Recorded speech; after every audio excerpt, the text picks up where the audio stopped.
"Happy birthday, sweetheart," he said, right before his palm cracked across my face. The room went silent. Forks froze midair.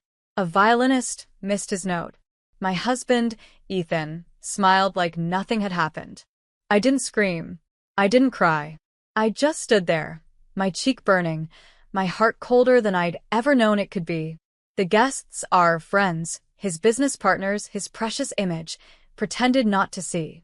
Because in his world, silence was loyalty. So I gave them silence.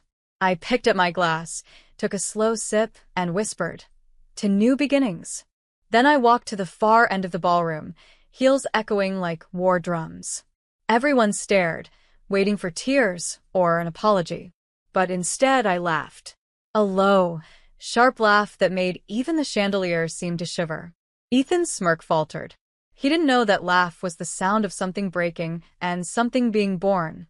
Because what he didn't realize was that this blow wasn't the start of my humiliation. It was the beginning of his sentence. "My name is Lena Carter, I'm 32, and that night, under the glare of chandeliers and cameras, I made a promise to myself. Never again would I beg to be seen. Never again would I let his power define my silence." I looked around that glittering hall, the lies, the people, the golden cage he built for me, and I thought, how poetic that the man who tried to break me did it on camera. The world would see what I saw. Not tonight. Not yet. But soon. And when the truth came out, Ethan Carter would wish that slap had been the last thing the world ever remembered about him. The next morning, sunlight cut through the curtains like knives. My cheeks still ached, faint fingerprints ghosting my skin. Ethan slept soundly beside me, like a man who believed the world still belonged to him. Downstairs, the staff avoided my eyes. They'd all seen it. But in this house, silence was currency. You kept your job by pretending not to notice the bruises on your boss's wife. I brewed coffee, hands steady, movements measured. Every sound felt amplified. The hiss of steam, the clink of porcelain, the low hum of the refrigerator. Control was power, and I was taking mine back piece by piece. Ethan appeared in the doorway, still in his robe, scrolling through his phone. "You embarrassed me last night," he said casually, like discussing the weather. I met his gaze. "You hit me." He smiled. "You pushed me." That's how he always twisted things, breaking me, then convincing me it was my fault. But this time, I just said, "Noted," and walked away. Because while he slept last night, I'd already begun. I downloaded every photo, every message, every video from the ballroom's surveillance system. Ethan loved documenting his life. The cameras he'd installed for security also recorded his cruelty. And I had all of it. Later that day, I visited my lawyer, Marissa Hale, an old friend from college who'd once told me, "If you ever need out, really out, call me." She looked at my cheek and said quietly, "You're ready." I nodded. He thinks last night was control, but it was confession. We drafted the first papers, financials, asset division, evidence. And as I left her office, I looked up at the sky. Blue, bright, and painfully free. The countdown had begun. That evening, Ethan hosted a dinner for his investors, another performance, another mask. He insisted I attend, to keep up appearances. I wore black. Sleek, calm, deliberate. Not the helpless wife they expected, but the kind of woman whose silence could end a career. When we entered the restaurant, the air thickened. Cameras flashed, compliments poured in, and Ethan grinned as if nothing had happened. His favorite lie was pretending we were perfect. At the table, his hand found mine beneath the linen. Tight. Controlling. "You're going to smile," he whispered, "or I'll make you." I smiled, but not for him, because I knew what was waiting. Marissa had connected me with a private investigator, Dean Mercer, who was quietly following Ethan's trail. His emails, offshore transfers, fake company accounts, everything. And tonight, while Ethan played the charming husband, Dean was downloading files from his office computer. Halfway through dinner, Ethan raised a toast. To love, success, and second chances. Second chances. For a man who'd never given one to anyone. When the wine hit my tongue, I looked across the table and saw his reflection in the glass, smug, careless, untouchable. And that's when I realized the irony. He'd built an empire on appearances, but he didn't notice the cracks. He didn't notice that I wasn't shaking anymore.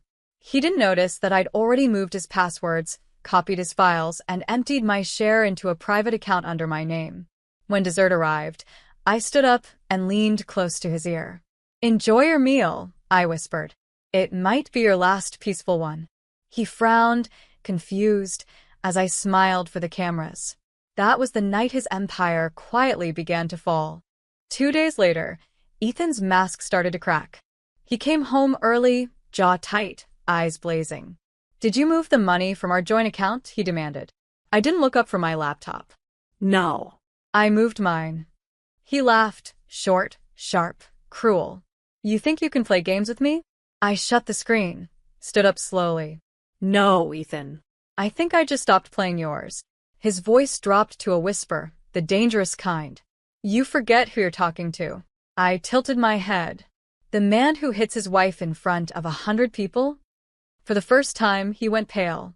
Because he knew I had proof. He tried to smile it off, to regain control. "You wouldn't dare. It'd ruin you too." I took a step closer. No, Ethan. "It would free me." That night, I sent Marissa the edited footage, a clean, undeniable clip of the moment his hand struck my face. She sent back a message. "This changes everything." By morning, Ethan's world began to tilt. His PR team called, his investors backed out of meetings, and whispers started spreading through the press about a domestic altercation. He stormed into my studio, slamming the door. "You think this will hurt me? You're nothing without my name." I smiled. The same calm, dangerous smile from that night. "Then let's see how far your name goes without your reputation." He grabbed my wrist, but this time I didn't flinch. I just said, "Touch me again, and I'll make sure that video is the first thing people see when they search your name." He froze. For the first time in years, he looked scared. And that was the moment I knew his downfall had officially begun.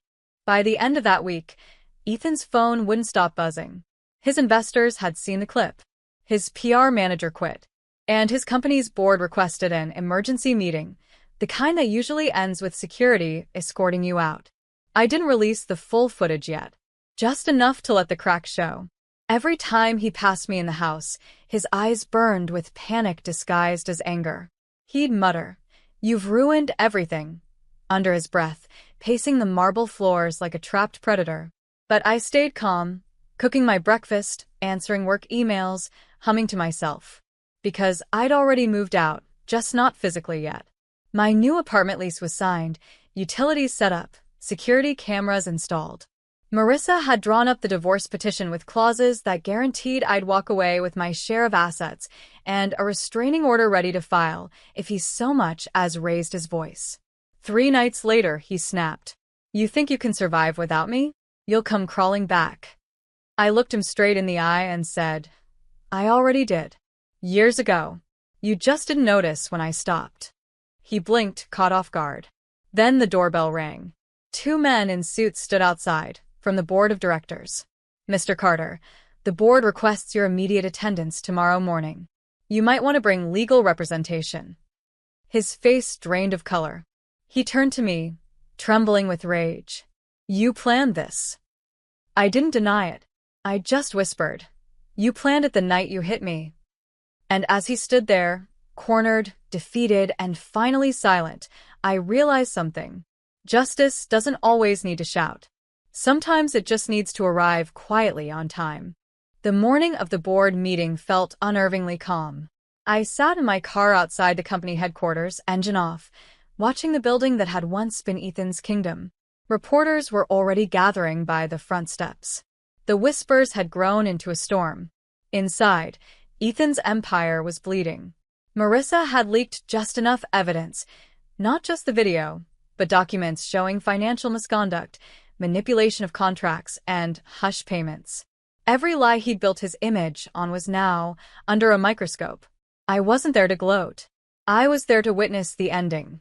Not his, but mine. From my window, I saw him step out of his black car, still wearing that designer suit, still pretending control. But his walk was different now, slower, heavier, uncertain. When the first camera flash hit, he flinched. And then it happened. One of the reporters shouted, "Mr. Carter, is it true you assaulted your wife on her birthday?" He froze. His jaw tightened. Another question followed, then another, until his perfect composure cracked in front of the world.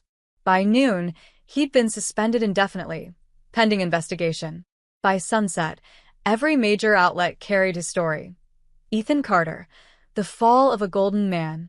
That evening, I sat on the balcony of my new apartment, a soft breeze in my hair, the city lights blinking below. I wasn't smiling. I wasn't crying. I was simply breathing. Marissa called. "It's done," she said. "He's finished." I nodded, staring at the skyline. "Then let's finish the paperwork tomorrow." When I hung up, I opened my phone. No missed calls, no threats, no apologies. Just peace. It felt strange at first, that kind of silence. Not empty, just full of everything I'd reclaimed. A week later, my lawyer's office smelled like freedom, fresh ink, new beginnings, and signed papers that finally spelled divorce granted. Marissa smiled across the table. "You're officially out, Lena." Out. The word felt weightless, like the first inhale after years underwater. Outside, rain drizzled over downtown. I stood under my umbrella, watching people rush by, strangers with stories, none of them knowing the war I'd just survived. That night, I drove to the coast, to the same beach where Ethan once promised me forever. The air tasted of salt and new chances. The ocean roared, endless and indifferent, washing away the last traces of the woman who used to flinch at every raised voice. I pulled out my phone and opened my drafts. The video, the full one, sat there untouched. His words, his tone, his violence. But I didn't send it. Not yet. Maybe not ever. Because sometimes peace is the bigger punishment. He'd already lost everything that made him feel powerful, the company, the press, the illusion of control. And me? I'd found something better than revenge. Control over my own story. Back home, I framed the first sketch I'd drawn since leaving him, a hand releasing a bird mid-flight, lines sharp, wings open. I placed it above my desk with one simple caption, "Never again." When I finally lay in bed, I didn't dream of escape or fear. I dreamed of space, the kind where no one's watching, no one's shouting, no one's taking, just silence. And in that silence, I realized something beautiful. I wasn't his wife anymore. I was me again. And for the first time in years, that was enough. 3 months later, I stood on a small stage in front of a quiet audience, women from shelters, support groups, and recovery programs. They weren't strangers. They were reflections of who I used to be. I took a deep breath, feeling the warmth of the lights instead of fear. "My name is Lena Carter," I said, voice steady. "And I am not ashamed of my story anymore." They listened, not to the details of Ethan's abuse or his fall, but to the part that mattered, the rise after it. "How did you survive?" one woman asked from the front row. I smiled softly. "By learning that silence doesn't protect you. Truth does."